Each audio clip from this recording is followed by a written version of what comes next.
Olá, eu sou Lauro Jardim. Eu sou o Gabeira. Eu e Gabeira estamos hoje aqui, como em todas as terças-feiras, para bater um papo sobre os assuntos da semana.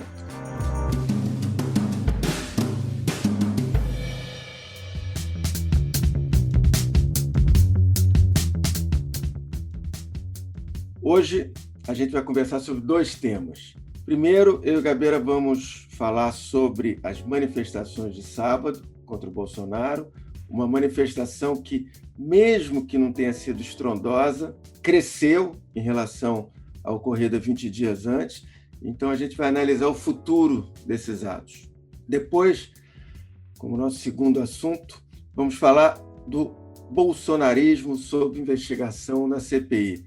Na sexta passada, a CPI decidiu investigar oficialmente gente como o Eduardo Pazuello, o Fábio Weingarten, o Marcelo Queiroga, o empresário Carlos Wizard, o Ernesto Araújo, num total de 14 personagens ligados ao bolsonarismo. Cogita-se até em investigar o próprio Bolsonaro.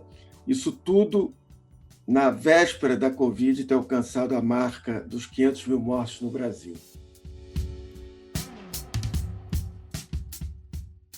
Gabeira, vamos começar com o nosso primeiro assunto, o ato de sábado no Brasil inteiro contra o Bolsonaro, mesmo que não tenha sido um ato bombástico, como eu disse.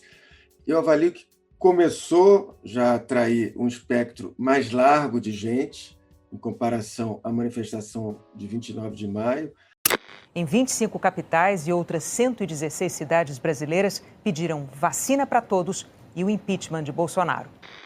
Ainda que a concentração majoritária de manifestantes seja de uma oposição à esquerda, pelo menos os que se dispuseram a ir às ruas são de esquerda, porque na sociedade em geral eu tenho certeza que a oposição dele é, obviamente, muito mais ampla que isso.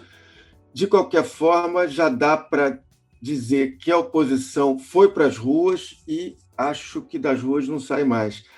Para o governo, segundo eu apurei no fim de semana com 2 ministros que têm assento lá no Palácio do Planalto, os protestos, eles disseram que só tiveram público expressivo em São Paulo.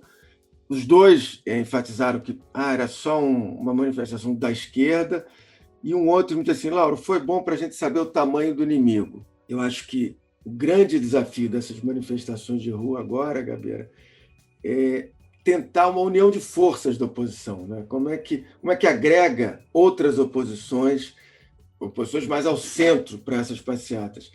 Porque com o avanço da vacinação, ainda que tenha um avanço lento no Brasil, a tendência é as pessoas de fato quererem ir mais para a rua. Então, a pergunta é: como é que a gente vai fazer?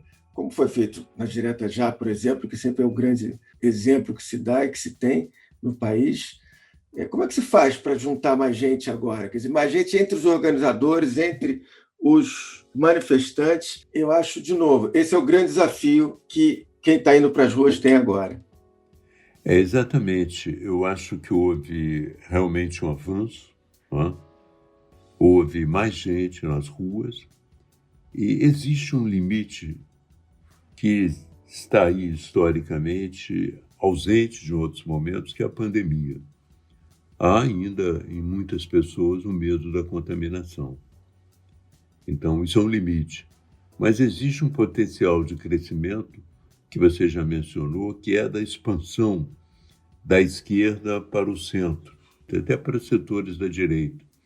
Uma vez que, como eles disseram que deu para sentir o tamanho do inimigo, mas eles estão equivocados sobre o tamanho do inimigo. É muito maior do que eles pensam, não é? E quando esse inimigo realmente se mostrar, aí eles vão ter uma visão do que há de oposição a eles no Brasil. E eu tenho a impressão de que o governo tem feito muito para ampliar esse movimento. Quer dizer, grande parte do crescimento da oposição no Brasil não se dá tanto por mérito da oposição, mas se dá exatamente pelas atrapalhadas do governo. A cada momento o governo faz uma atrapalhada. Ele não tem noção, né? Por exemplo, quando há a morte de 500 mil pessoas, o presidente da República não aparece para dizer nada. Por que ele não aparece para dizer nada? Porque ele realmente não tem empatia. Ficou evidente para a população brasileira que ele não tem empatia, ele não sente o sofrimento da população.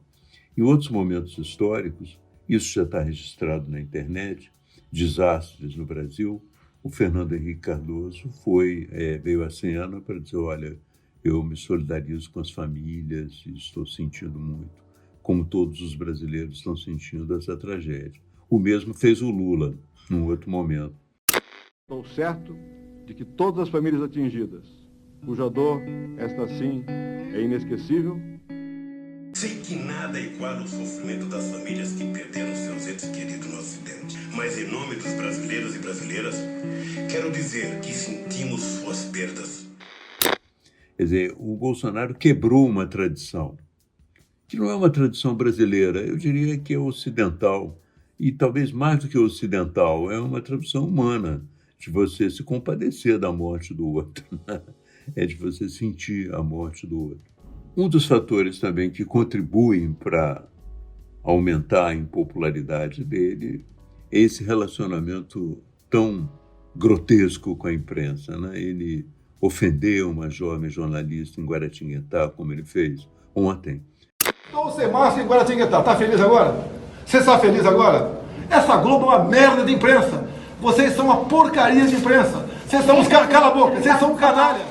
É algo que repercutiu e repercute não só entre os jornalistas brasileiros, como repercute no exterior, houve repercussão no exterior, e certamente entre as pessoas que observam isso, que acompanham. Não é comum um presidente ofender jovens jornalistas como ele faz, quase que constantemente. Então, esses fatores contribuem muito para que o espectro da oposição vá aumentando.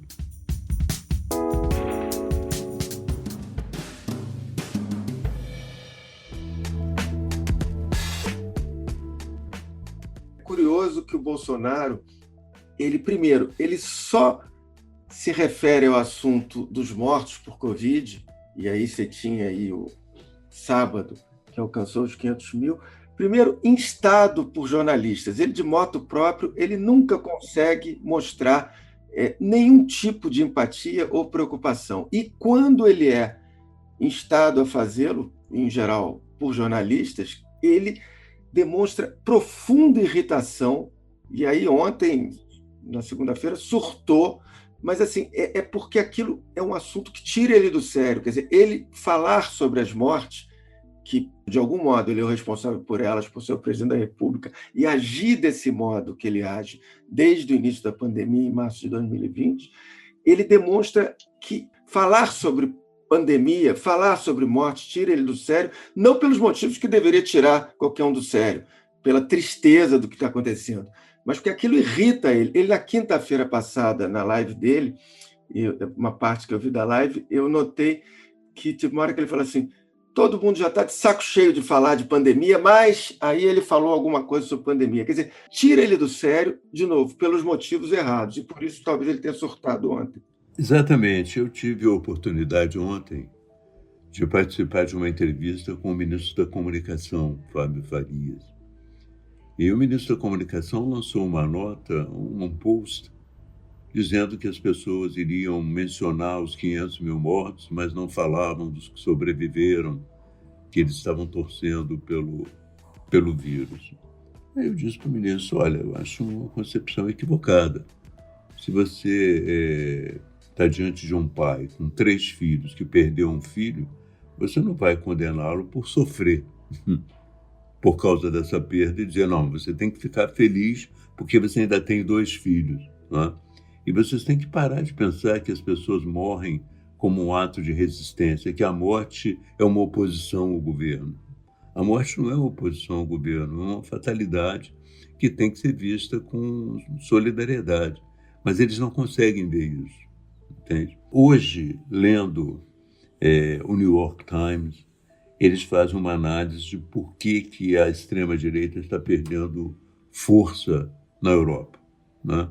Eles avaliam o caso da Eslovênia, da Hungria e da Polônia. Na Hungria, formou-se uma frente contra a liderança da extrema-direita, uma frente tão ampla quanto a que se formou em Israel para derrubar o governo.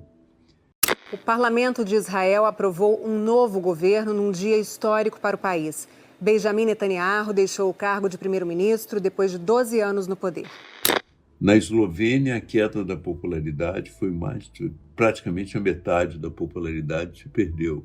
E na Polônia, o governo está caminhando para a esquerda para tentar sobreviver. E atribui-se isso muito também ao baque que foi para toda a extrema-direita mundial a queda do Trump.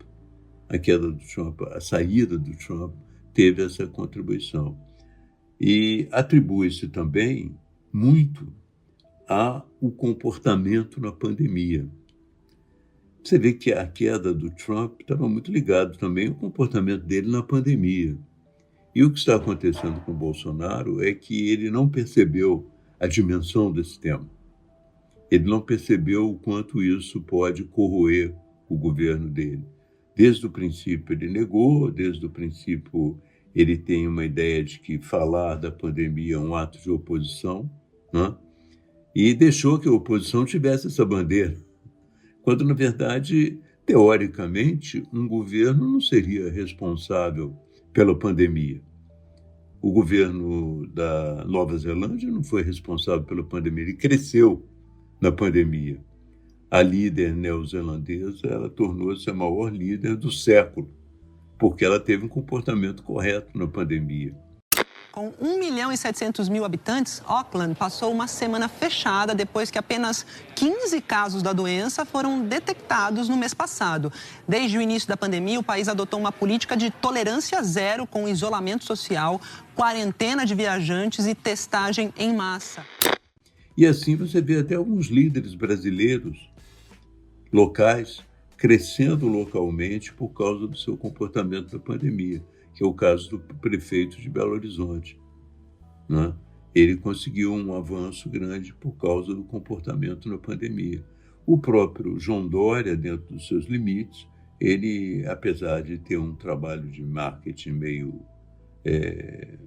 atrapalhado, né, em certos momentos, ele cresceu também, ele se manteve mais ou menos estável, pelo menos na sua posição. Então, eu acho que o Bolsonaro não entendeu isso, né?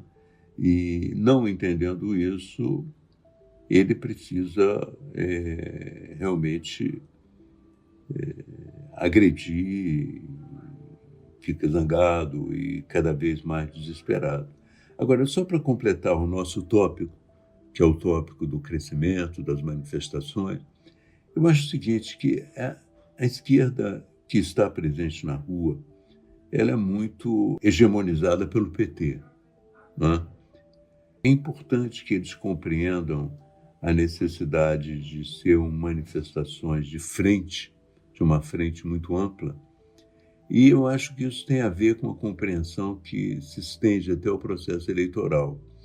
Não que a vitória tenha que ser de uma frente ampla, mas, na verdade, o segundo turno sempre representa uma frente ampla, mas uma compreensão que, mesmo que havendo uma vitória de uma sigla determinada no segundo turno, é bem impensável governar o país com uma força só nessa circunstância, né? O país, para ser governado hoje, ele precisa de ser uma composição, não é? Uma composição muito mais ampla, porque, fora disso, a estabilidade vai ficar muito sob perigo. Tá? Portanto, eu acho que é um aprendizado que a esquerda vai ter que fazer também. E quanto ao Bolsonaro, eu não acredito que ele faça esse aprendizado.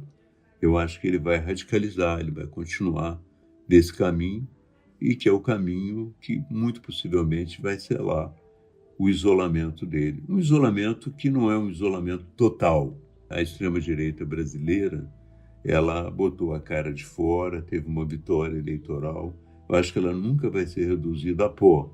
Ela vai continuar existindo, mesmo porque também vai competir aos vencedores nas eleições uma resposta para os problemas que o Bolsonaro levantou nas eleições passadas e não conseguiu resolver.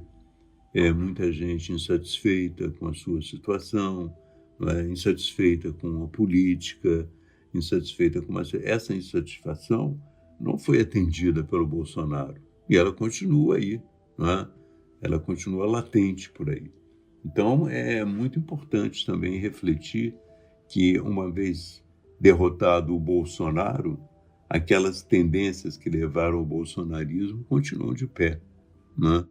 Duas delas, aliás, que ele não conseguiu resolver, que é combate à corrupção, que é uma coisa que vem desde antes do governo dele, e que ele não consegue resolver, ao contrário, ele empurrou para baixo do tapete. E a outra é a questão da segurança pública, que aflige todos os brasileiros, e nem preciso falar, os brasileiros mais pobres, e que tem sede de justiça e às vezes se confunde um pouco com o discurso mais abrutalhado do Bolsonaro. De novo, essa é uma outra questão. E as oportunidades econômicas também, do crescimento. Você vê que metade da juventude brasileira está querendo ir embora do país por falta de alternativa, por falta de perspectiva. Portanto, eu acho que é uma situação que deveria ser um objeto de reflexão. Quer dizer, não é mais do que levar gente para a rua, entende? É mais do que ganhar uma eleição. É realmente tentar resolver um problema que ficou no ar e não tem resposta para ele fácil, entende?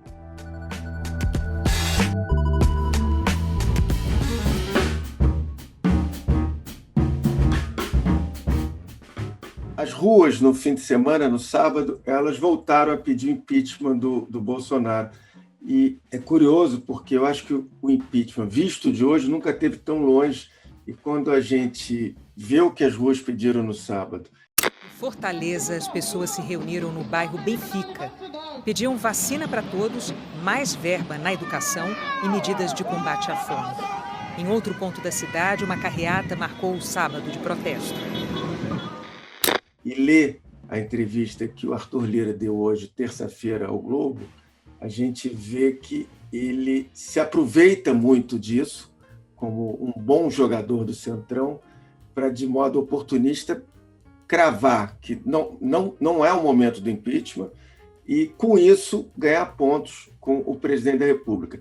Quer dizer, eu não estou dizendo com isso que não se deva pedir o impeachment, eu só estou constatando que o Centrão vai usar isso em benefício dele, pelo menos nesse momento, para se alavancar com o Bolsonaro, para conseguir lá os cargos que ele queira, as emendas parlamentares que ele queira nesse momento.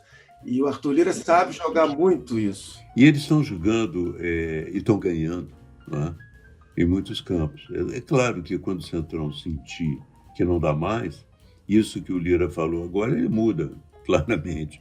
Mas, por enquanto, ele está vendo que, enquanto o movimento não é forte o bastante para derrubar o Bolsonaro, ele pode ficar do lado do Bolsonaro e aferir todas as vantagens, que decorrem disso.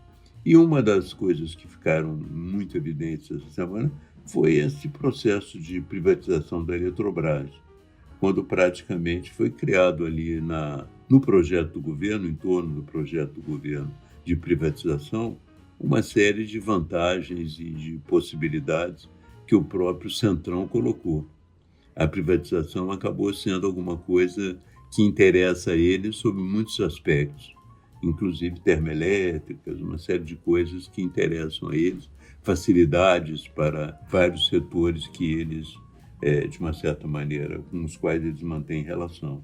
Portanto, eles continuam utilizando ao máximo essa fragilidade do Bolsonaro e continuam utilizando ao máximo também esse equilíbrio de forças ainda, essa impossibilidade do movimento derrubá-lo, exatamente para, de uma forma meio napoleônica, se manter por ali.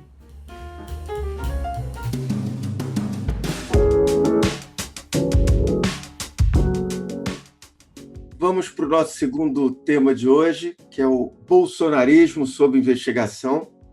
Na véspera do Brasil alcançar os números de 500 mil mortos por Covid, A CPI decidiu investigar 14 personagens importantes do bolsonarismo, que é uma turma responsável, na verdade, por em boa parte, por nos levar a esse estado de coisas, incluindo vários ex-ministros e também o atual ministro da Saúde. Embora ainda não tenha chegado a hora de responsabilizar o maior de todos responsáveis, que é o presidente da República, o fato é que a CPI está parecendo avançar. Ela, de novo, como você sempre lembrou aqui no nosso podcast, desde o início da CPI tinha todo o material já à mão, bastava compilar, tomar alguns depoimentos e tal. Mas, de fato, ela começa a avançar e a decisão de investigar essas pessoas é importante. É curioso porque a gente está fazendo isso ao mesmo tempo em que a Covid continua avançando também. A gente está num platô perigoso de 2.000 mortes por dia nessa última semana. A média de mortes subiu pelo 5º dia seguido, alta de 20% em 2 semanas. Infelizmente, estamos com essa média aqui de 2.059 mortes por dia, um número muito alto. E um presidente, como a gente já falou aqui, negando o que está acontecendo à vista de todos. Essa negação, né, ela continua contribuindo para a chegada da terceira onda. Né? A terceira onda está aí. Há vários especialistas que acham que o Brasil vai superar os Estados Unidos em número de mortes, que o Brasil vai ser o país com o maior número de mortes no mundo, apesar de não ter a população norte-americana e muito menos a população da Índia. Né? Mas o Brasil pode vir a ser o país com o maior número de mortes. Basta você ver, por exemplo, a Copa América, né? Já tem mais de 100 pessoas atingidas pela Covid. A Copa América é um exemplo de como o que se falou acabou acontecendo. Quer dizer, o processo atingiu muito. Primeiro, ela não tem nenhuma repercussão. Ninguém está falando de Copa América, você não vê ninguém torcendo em Copa América, não há nada sobre o assunto. Em segundo lugar, você vê um número crescente, quer dizer, a semana passada estava em 50 e poucos contaminados, agora já passou da casa dos 100. Então, eu acho que a CPI, ela agora está trabalhando 2 vertentes. Uma vertente que ela já anunciou e que eu acho que é importante, que é a vertente desse chamado gabinete paralelo. Todas essas figuras, hoje, por exemplo, Osmar Terra estará presente, mas daqui a pouco vem o Carlos Luiza, esse empresário que andou fugindo, mas quando ameaçaram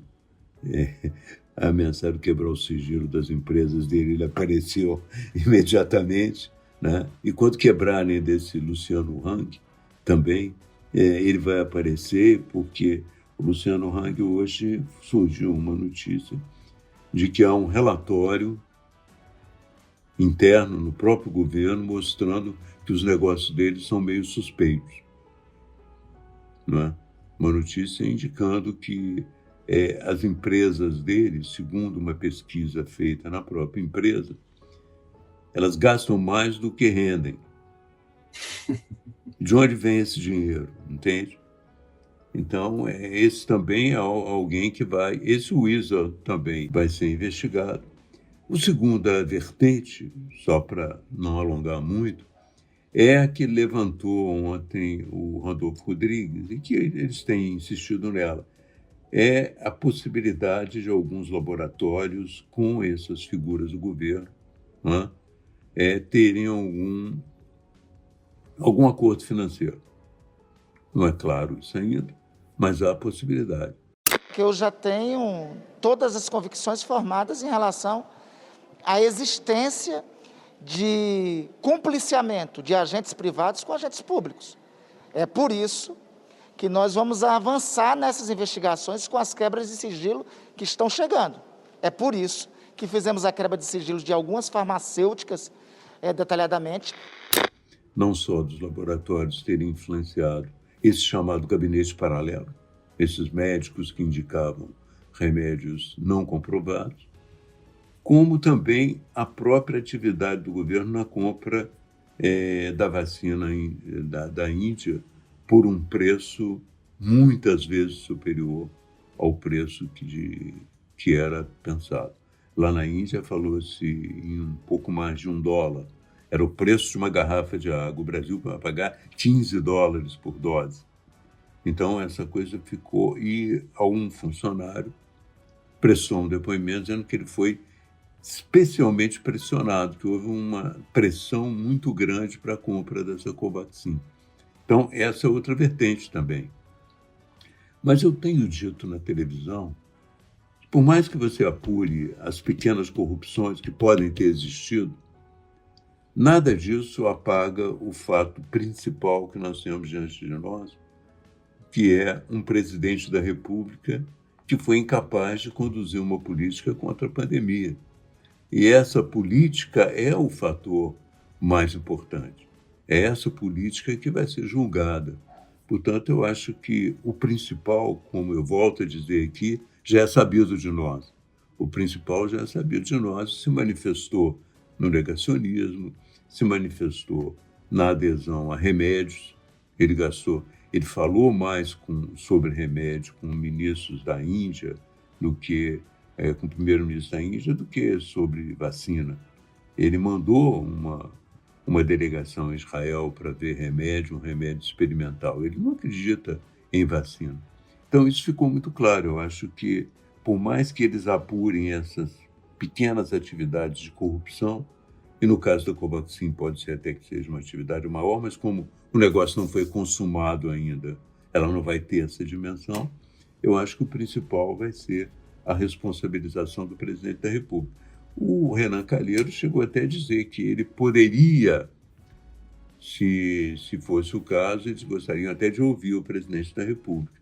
Mas a decisão da ministra Rosa Weber ontem, mostrando que não é possível ouvir os governadores, de uma certa maneira já dá a resposta também para essa expectativa de ouvir o presidente. Não se vai ouvir o presidente também.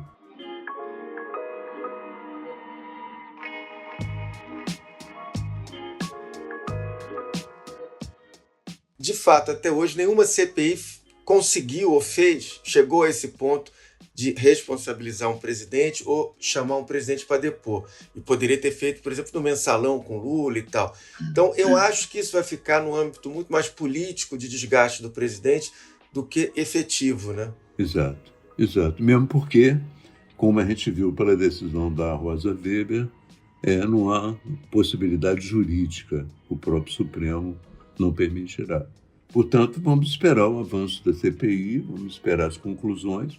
Eu acho que a decisão de não trazer os governadores foi uma derrota do governo, que queria dividir um pouco a responsabilidade e dar à CPI a possibilidade de focar um pouco mais e de apressar um pouco mais a sua tomada de decisão, a produção do relatório e tal. Eu acho que agora as coisas estão mais claras e parece que vão caminhar mais rapidamente.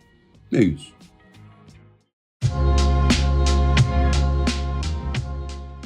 Está terminando o Lauro Gabeira de hoje. A gente fica por aqui. O Lauro Gabeira está disponível a partir das 5h30 da tarde das terças-feiras no site do Globo, no Spotify, no iTunes ou na sua plataforma preferida de podcast. E também pode ser ouvido na rádio CBN às 10h30 da noite, também às terças-feiras. Esse episódio teve edição da Fernanda Ponte e do Vitor Carvalho. Na terça que vem, a gente está de volta. Tchau. Até lá.